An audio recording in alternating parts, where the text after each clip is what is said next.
Jack and CJ both have done that over the past 2 years. And I think too, we talk a lot to the kids about that not everyone's path is going to be the same. And we offered them a pair of pink sparkly flip-flops on the first day of school and asked them if they would want to wear these for the rest of the school year. And of course, the answer is no for varying different reasons, but that's kind of our message too that with learning, is that not everyone is going to walk that same path in learning, and that it's okay if it's different from your friend or whatnot, but it's about what you need. And of course, they're middle schoolers and they're social beings by nature, right? And they want to be with their friends, but we're helping them to hopefully develop a skill set where they can advocate for themselves and truly pick what's best for their learning, and we're here to support that.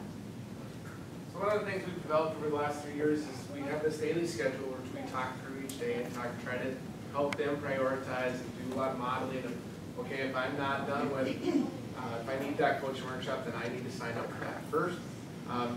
They have the ability to sign up through their Chromebook. This is what you saw at home. It's the FlexTime scheduler that our district has developed. But again, they can select on A, and they get all the list of different options that they can go to for A. And then they can select that. We kind of talk like this is a puzzle a little bit. When they fill this out, it's a puzzle to kind of schedule your day. What do you need? Let's look at your progress chart. Let's see in your progress chart, is there anything that you're behind the due date on? That should be your first priority. Then let's go down and let's schedule your day. If students struggle with this, or there's something that we really need to see a certain student, we have the ability to lock them in. Nothing's locked on there. So as teachers, we have that ability to say, you know what, Jimmy's behind in this, or Sue's behind this. I need to lock her in for a conference in this in C. We can do that as well. And same thing with the emails. If the kid emails me and says, hey, I need a conference with you, I'll go ahead and lock them into C so that I know that I'm going to meet with them at 10:10 on that day. Anything else about the scheduler? And we offer things multiple times too, I was thinking, so then they know, okay, if I can't get into it, so if my priority are these things today, but I also know that they're, I don't know if you'll flip back, just one more. They say like 2nd out of 4 times, so they know that things are going to be offered more than once. So if they can't get to something, and it's not, and just because it says 2nd out of 4, if a bunch said they needed out of 5, they need one more, then we offer one more. But they get the sense of sort of really prioritizing as well. This is the progress tab, and this is for history, language arts, and science. This is going to be how you can tell the progress of your son or daughter. This should have been shared with you. We asked your son or daughter to bring in your email. We tried to share it with you. If you have a Gmail account or a Google account, you just have to sign in through that. If you have a Cargill or Hotmail or Yahoo account, when you clicked on the link to go to this, it might prompt you to Google and say you have to create a Google account with that Hotmail email address and create a Google account to access it. But this is through Google, and this is the favorite. It's a favorite on each and every one of your kids' Google Chromebooks. It's one of their favorites, progress tabs. You can have them pull this up. And you can have them pull it up as often as you want, once a month, once a week, once a day, depending on where your comfort level is with your child progressing throughout the year. But this is the entire year. And you can see here, this bottom half, if it's green, we put the due dates in here, and I know that this is small, but we put the due dates in here. You can see the red one means that this particular student has not turned in anything for expectation 2 on iTrain. And that was to be on pace to finishing the end of the year. That should have been submitted and completed on 9/10. Okay? If it's green, means that they've submitted something, it's met that expectation, it's met that standard, they're good to go on that, and it starts to fill in this pie chart.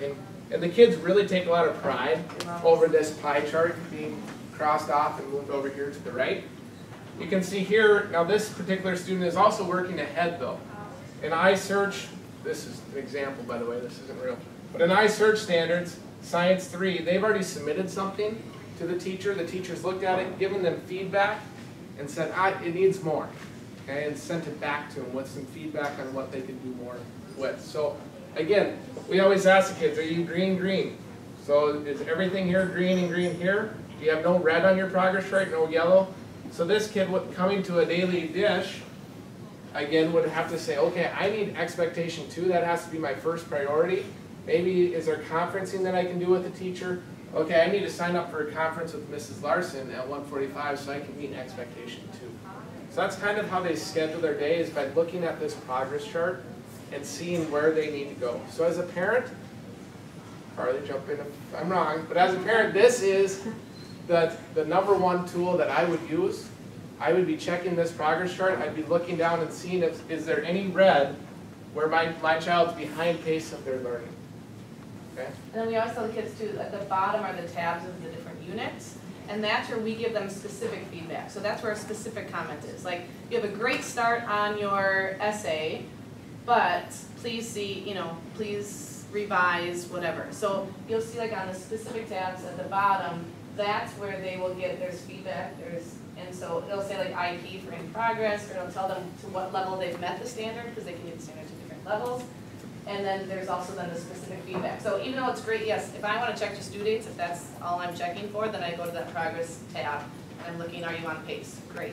But if there's a specific question, or they want to help on something specific, well then I'm going to go to the actual unit that they're on, and I'm going to go see that specific feedback so I can help and support my child that way if they need that support. You know, or just say, hey, I saw this, you know, are you working on that? Yep, I went to the coaching workshop today and I know what to do and I'm fine. You know, but it's just a way, it's vocabulary for me, it's something for me to specifically be able to ask them about if I'm concerned. But again, and I'm trying, this is great for me too, because this helps me, like with my own child, like I'm trying to say things like, okay, I saw that you know, this is how you performed. Do you need anything from me, or what are your next steps? I'm trying to not, you know, say, okay, do you know that tomorrow you need to go make sure you ask this and do this, and you know, like trying to give that, you know, more empowering my daughter of, okay, so I saw that, so, you know, and so more kind of helping them making those choices and those decisions, but then at least I have specific information to be able to do that with, instead of me, you know, not knowing, or if I only see a due date, I don't really know the specifics. And then there is a link on here. I know you said this is simple, but like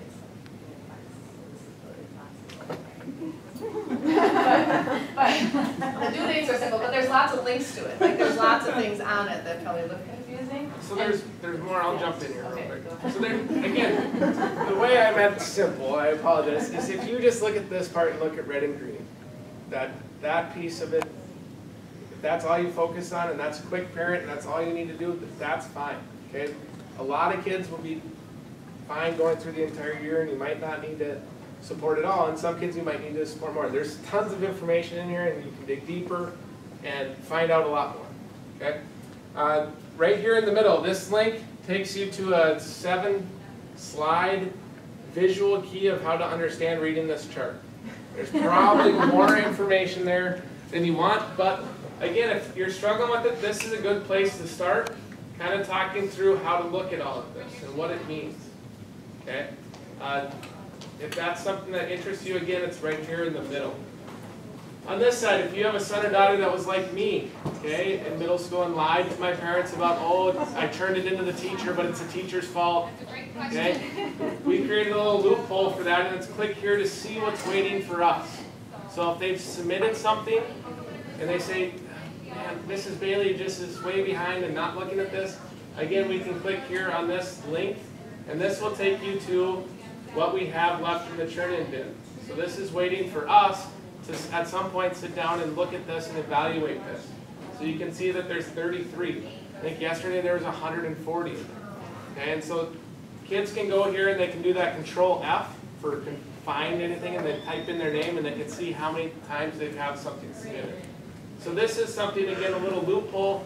For you, if you get in that situation, if you think there's something going on, you can click here and see how far we when they have. are red, it could be just that, well, I've submitted it. So then it's like, okay, well then show me. You know, perfect, great, show me. Okay, yep, there it is, you're number 8. So, you know, you'll get there soon and great. So then there aren't any questions. Because otherwise it is confusing. It's like, you know, you're missing it, it says it's late or it's not there, and then you say it's done. I don't know how to help you with this. I don't know where, you know, where is the loophole, where did it get stuck, where is it in the process, and now it's like, oh, then you can just check, and then obviously we have a different view where we can, you know, they give us other information than that, but, and their links and stuff, but then the nice quick view, we like that the kids can see, you know, where I am, and then, and so they know when they're going to be feedback.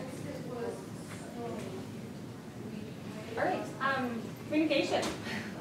A couple things. We're hoping that the kids are a part of all of this process and communicating to you, and obviously you can check their progress chart and their site and kind of see all the different things that that they've created and all the great learning that they've done. We wanted to let you know about our conference dates. Our upcoming fall conferences are on October 8th and 13th, and those are the afternoon, evening. And you and your child come to those, sit down with any and all teachers that you would like to, and we have a great conference about the learning and all the great things that are happening so far. So hopefully those dates are on your calendar, or can get on your calendar, so we can have an opportunity to sit down with you and your child. And then the at-home conference that most of you probably just recently did, where we have the kids kind of show off some things. Hopefully that was beneficial. We love the feedback that we got. We thought that was great, so would like to maybe build some more of those in this year. It's a great kind of communication tool. We do send a weekly email every Friday, so if you're not getting those, if you wouldn't mind sticking around at the end to make sure that we have an email address that can get it to you. It's a great tool. We just kind of update you on the things that are happening in the week so that you can have those conversations at home if you want to. Okay? And then these parent meetings today, and then October 1st will be another one, and that will be more of a technology focus. So if you're really struggling on accessing the progress chart and the site and these docs that they do and all this stuff, and it's like a whole Google language that is complicated, then please join us on October 1st. We'll walk through some of those things and really take the time to make sure that you're able to access and understand all the pieces. That's important.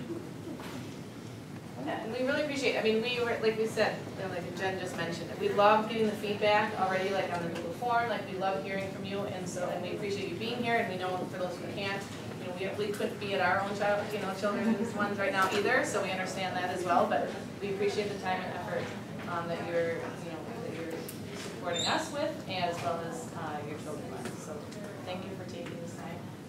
We are good.